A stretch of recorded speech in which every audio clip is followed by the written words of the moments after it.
All right, yes, you've read the title, and I want to start this off with basically my history with it. Now, my history with corn started very young, actually. Now, I don't remember the age. I think I've heard worse people talk about when they're like 6 years old or some shit like that. But for me, I think it started when I was either sixth or seventh grade. I don't know, but to me, I was kind of young, and the one thing, actually, I'm thinking about how I initially first started you know, jack off. I think you can say that on YouTube, but all right, fuck. I think I have to say it in the video, but um, I've been, I was dealing with this issue since a very young age, right? Initially, how I used to do it was, imagine this is my, my shit. I didn't know you had to do this. Uh, what I just did was I would do this. I would do it like this. I would just move it like that. Um, yeah, you know, you know. So I would do this, and I think I was so young at the age that I couldn't even produce, so I was shooting blanks, and I just, yeah. And I I became kind of addicted to this at a very early age. Yeah. Yeah, I don't know. I don't even remember what age I probably did that, but I was young enough where I wasn't shooting anything. Um, I think no, no, yeah, I think that because I didn't start watching corn until I was like sixth or seventh grade. But I think, yeah, when I was younger, yeah, I didn't know what corn was, so I think I would just stare at the floor and do it. Uh, but yeah, but when I started watching corn, I think sixth or seventh grade, and I didn't even know what Corn Hub was or the hub was. But I remember searching it up on my phone one day, and I remember seeing it for the first time of like women naked and stuff like that, and I didn't even know what a vagina looked like. I got really turned off because I thought it looked like a dried orange, and I was like, ugh. I was like, what? It goes in there. I thought for the longest time it must go in the butt because I had a butt. I didn't really. I mean, I knew girls had a vagina, but I didn't know it looked like that. And I think it scared me too because it was an old MILF, and she was like probably not the best looking. So I think that really turned me off. I had a lot of views though. But yeah, it kind of scared me off initially because I was like, I did not know vagina looked like that. So I wasn't really turned off, but I was kind of like forcing myself to like it. And this was kind of like during the age. I don't know if I posted this on my Instagram video, but not like my Instagram video, but like me talking about Instagram on my channel. But I kind of was getting at that age where I kind of wanted to fit in with others, and fitting in with others was them following models on Instagram, right? And I was kind of a little bit more pure or innocent when I was younger, so I didn't really initially like I always viewed women with lust, as a kid, but it wasn't like lust. It was just more like, oh, she has a really good looking face. So I wasn't really noticing tits or ass, even though I did notice it, but like it wasn't the main thing, like how it is now, or how it is when you start growing up and shit like that. But yeah, but from then on, I would start watching stuff, and before that, the way how I would get off by video was on YouTube. Actually, YouTube, it would have it would be like a sex scene, from like a movie, and that's how I would get off. That's how I would get my nut off. Before I started watching corn. But when I started doing it for a long while, and you know, I talked about how I was for at least 2 years of my life, and I was really really depressed. And um a big thing of why I speak about of having power in life is because I remember when I was powerless and when I was weak, and I remember how people treated me. and I don't have no hate towards them now. A lot of these people I grew up to be not friends with, but cool with, or these are people that I would kick it with, or not really kick it with, but like I'm talking about, I wouldn't have no hate towards them now. I don't even think about them now. But I do remember how, the life is shallow and life is very superficial. I do remember how I was treated when I was younger, when I was fat, and not popular with ladies or none of that, until how I am, kind of like now, or how I was kind of like in high school, how like my whole life did like a 180 switch. Um, so that's why I always talk about power, because through power, through changing myself, through discipline, and through all, really just self-improvement, even though I was kind of not old enough to know where I was being deceived in many other parts. But through power, through changing myself, I was able to change a lot about my life and essentially my reality. But during those processes when I was really, really depressed, obviously this became an outlet for me, was watching that type of material. And initially, as a Christian now, obviously I don't want to say this, but before I was saved, I got very into spirituality.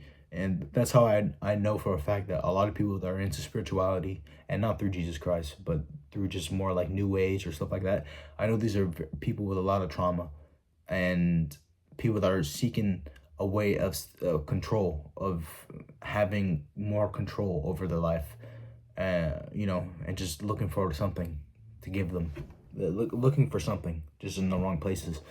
So when I was in my most darkest and deepest point of my life, I decided to change, and this was essentially my rock bottom, where I was either not going to be here on the earth, or I was going to change, and I decided to change. And I went on senior retention, which is one of the things, I won't say is the only thing that changed my life, because obviously I lost weight and I worked on my mental health, and obviously some negative parts. I went more into the New Age, but senior retention was one of the things that really, really did help me through that process. And that was like my first breaking away from corn, was I went on senior retention. And I started noticing its benefits, and I started noticing how, I think that, plus, you always get videos of guys talking about all the woman attraction on senior retention is out of this world, and all this other stuff, which I think is partially is true, especially if you're a Christian, because especially there are going to be spirits, people with Jezebels, or just people with negative spirits that are going to especially target you because you are a Christian. But also just in general, I think me just losing weight and just, being skinny for the first time in my life, and essentially, obviously be more attractive as well. Even though it was older until I really grew into my looks. Like at 15, I had like a James Harden beard. I never kept it well trimmed, and, but through that process of me changing my identity, it made me extremely confident. Obviously I was still lacking in some areas in terms of insecurities, but it made me confident enough to where I was happy and secure within certain parts of myself, right? But that was like the first time that I really was like, I do not want lust controlling me, right? And obviously, during my high school years and stuff like that, obviously I would fall eventually to lust. But the first time I had my semen retention, like my first streak ever on semen retention, I think I did like 124 days, 125 days. And that was like my first time being like, I'm gonna start this.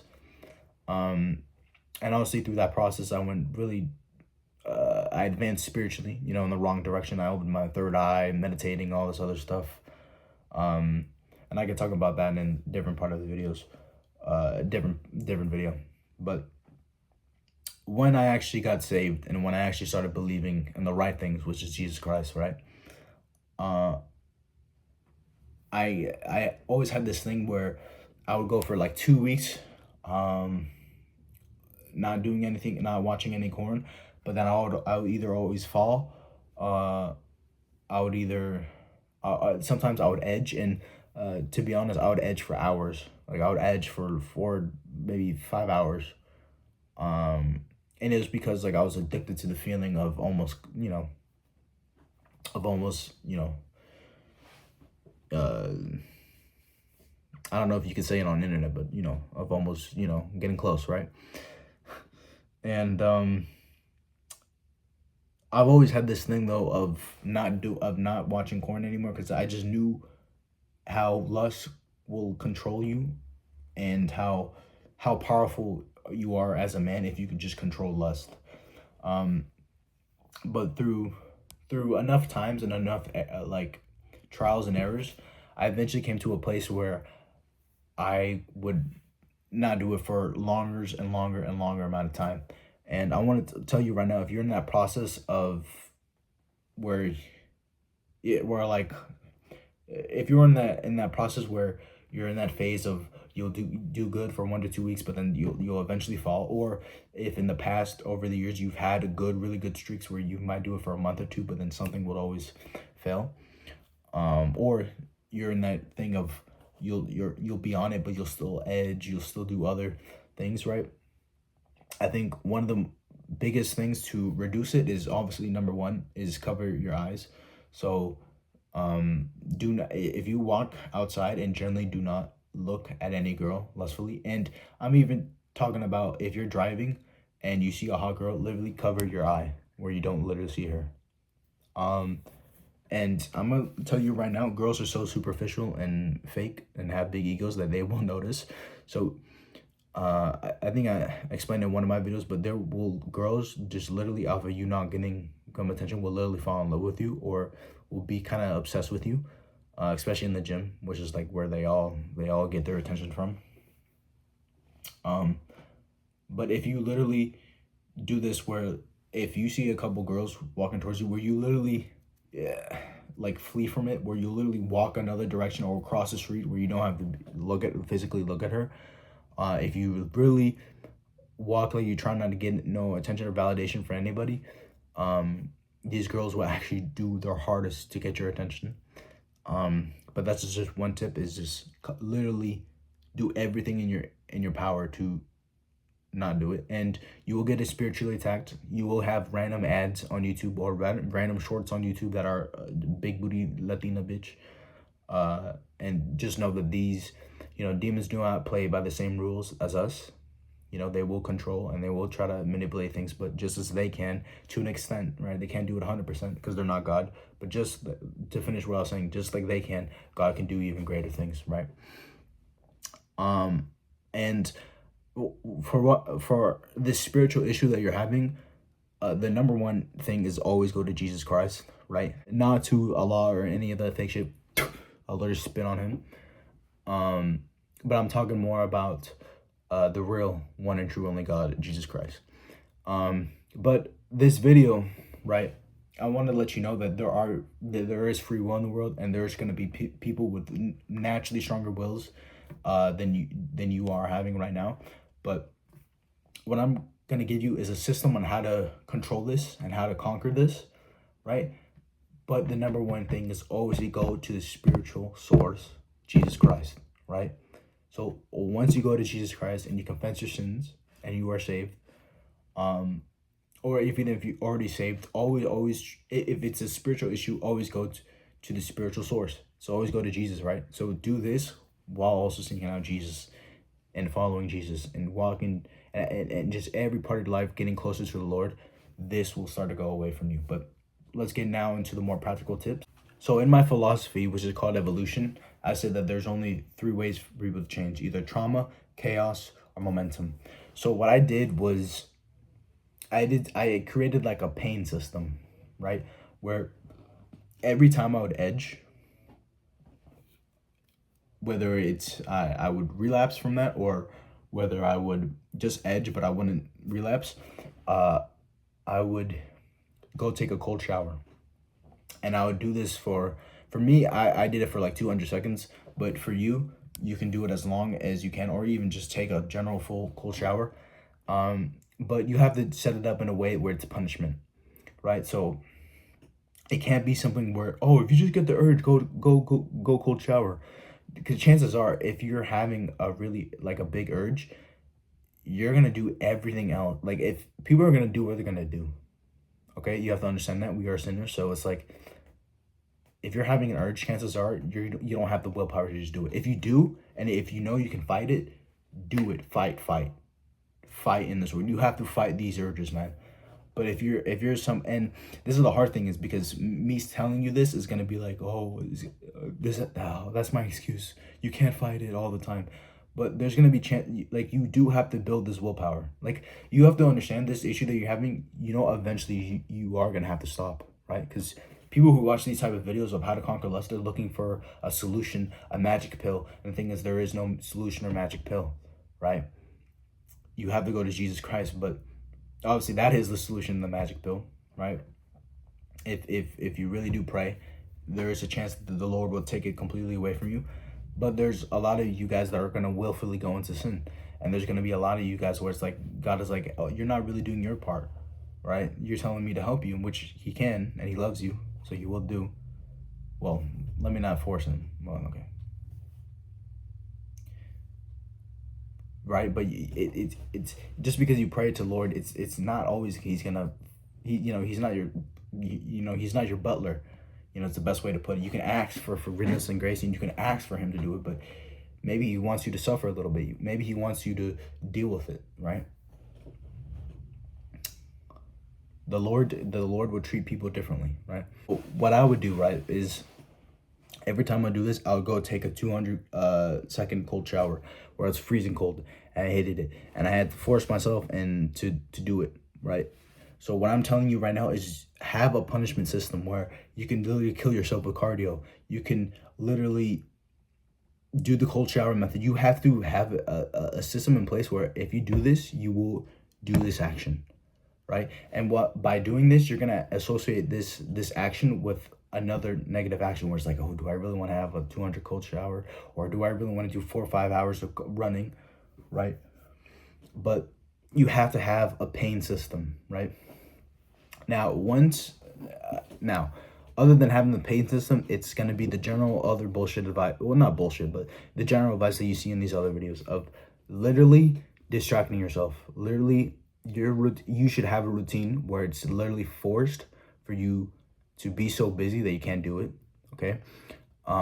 Because the more you outwork yourself, whether it's through cardio or whether it's just your daily routine, the more you're not going to have the energy to really do anything, right, sexually.